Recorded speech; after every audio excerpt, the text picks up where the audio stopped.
I just spoke a month or two ago with a mother whose 14-year-old daughter was put on blockers. They discovered after 2 years, this 14-year-old girl has osteoporosis. That's something that like old women get. How can doctors assure parents that a certain medicine is totally safe if, based on what you're saying, they can't possibly know that? How can they be removing the healthy breasts of 15-year-old girls? How can they be sterilizing kids? How can this whole thing be happening, Matt? Every child that they convince is transgender and in need of medical transition, it generates $1.3 million to pharma.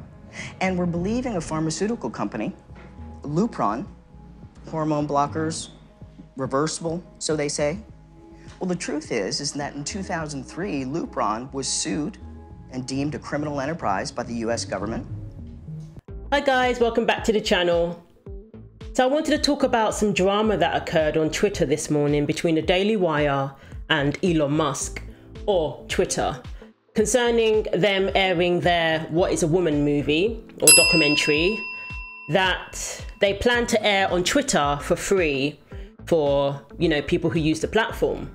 And apparently they had agreed on a deal, but at the last minute, Twitter pulled out saying that they can't air the documentary because of hateful content or hate speech, something to that effect. So Jeremy Boring, he had a whole Twitter thread explaining the situation, and it had a lot of us thinking, wow, we had a good run and the free speech platform is not what we thought it was. It very much reminded us of Twitter 1.0, and it had a lot of people demanding answers from Elon.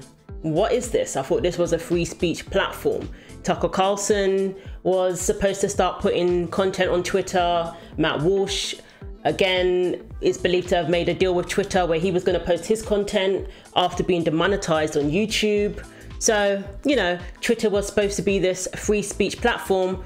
Elon, what is going on? Should I cancel my Twitter Blue? Because, I want to support a platform that encourages free speech. I want to support a platform that isn't going to punish people, for using the wrong pronouns, which is what happened with Twitter 1.0. So let's take a look at the story. It appears that perhaps it was a huge misunderstanding, but many people are left giving Elon the side eye, giving Twitter the side eye, because they're like, who do you have working for you, Elon?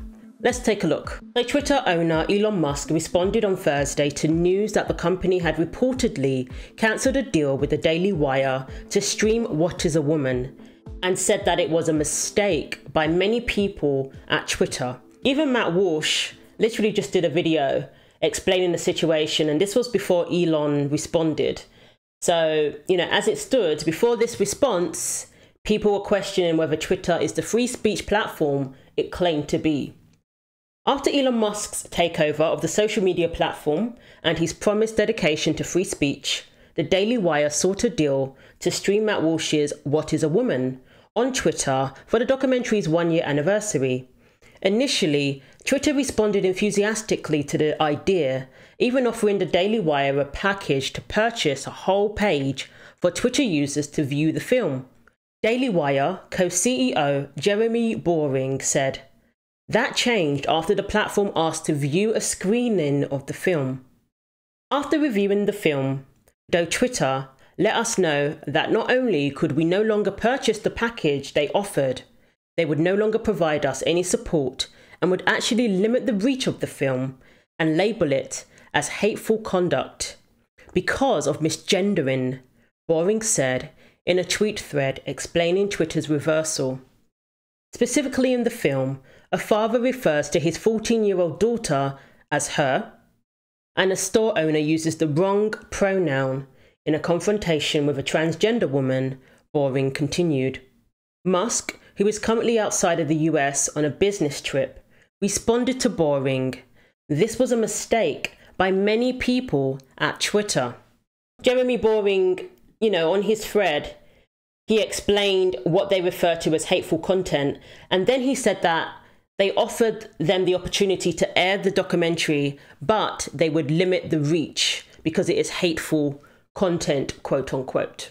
So he said that's like saying that, yes, you can vote, but your vote won't be counted. It's all very well saying, oh yes, you can have free speech, but nobody's going to see your tweets.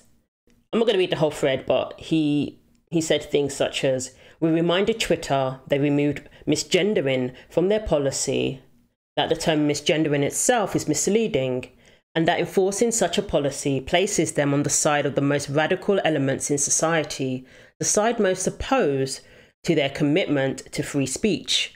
Twitter claimed they only removed misgendering from their policy because they didn't need to be that specific, but that they still consider misgendering abuse and harassment. They gave us the opportunity to edit the film to comply. We declined. So all of this is going on while Elon is out of the country. When we asked how much they would limit the visibility if we posted the film anyway, Twitter replied that our own followers would not be able to see it in their feeds. This, they said, is part of their speech not reach policy. Now, when Elon did take over Twitter, he did put out a tweet saying that free speech doesn't mean free reach. So if your tweet is negative, it's not going to get as much reach as, what is considered a positive tweet. And I've experienced that myself on Twitter. When I use certain words, in my tweets, it doesn't get as much reach. I've had tweets that have got like 2,000 likes, but then I've also had tweets that literally has 2 likes. So, he did make that clear in the very beginning. But let's continue. It is definitely allowed. Whether or not you agree with using someone's preferred pronouns, not doing so is at most rude and certainly breaks no laws. I should note that I do personally use someone's preferred pronouns just as I use someone's preferred name, simply from the standpoint of good manners. However, for the same reason, I object to rude behaviour, ostracism, or threats of violence if the wrong pronoun or name is used. So that was his response. So Elon is saying that it was a mistake by many people at Twitter. So it leads people to ask Elon, who exactly are you employing? And do they conflict with the purpose of the platform, which is free speech? And that's why he bought it in the first place. He took a huge risk, billions upon billions of dollars he spent. And he said that the company is, near enough breaking even. So it's not like some lucrative business move that he made necessarily, really. It was to protect free speech. It was to bring it back to the platform. So if you're going to make that huge risk, you're going to take that huge risk, why now employ people that aren't in line with that? When he appointed a new CEO, we discovered that she had some ties to the World Economic Forum. We discovered that she had some woke tendencies. So people were very nervous. But, people were saying that it was a business move. He hired her because she has links to advertisers. She will bring back the advertisers who abandoned the platform. Although he believes in free speech, he is running a company. So people were understanding and gracious concerning that. But now it's like, okay, you're away out of the country and the people who are running your company are turning down deals because of the wrong pronouns. So it is kind of concerning. So Jeremy responded, I appreciate the reply. We posted 2 clips flagged by Twitter and they were indeed labelled hateful conduct and the share functions were disabled on the posts. We are trying to reach your team to determine what this means for those posts, whether or not our event tonight will be allowed to proceed unencumbered, and whether or not we will be allowed to purchase the live event page and reach block as originally agreed. I appreciate your view of polite behaviour, but our business is to debate public policy and philosophy. As such, we have an obligation to speak in ways consistent with our position. Our hope is that Twitter remains a place where we are free to do so. The groundbreaking documentary released last summer was watched by people in over 70 countries, even as legacy media reviewers ignored the film and its effect on the culture. Soon after its release, What is a Woman became the most watched movie at home according to Rotten Tomatoes, which also showed that the audiences scored the film with a 97% rating. The documentary arguably sparked a movement to protect children from the harmful effects of sex change procedures.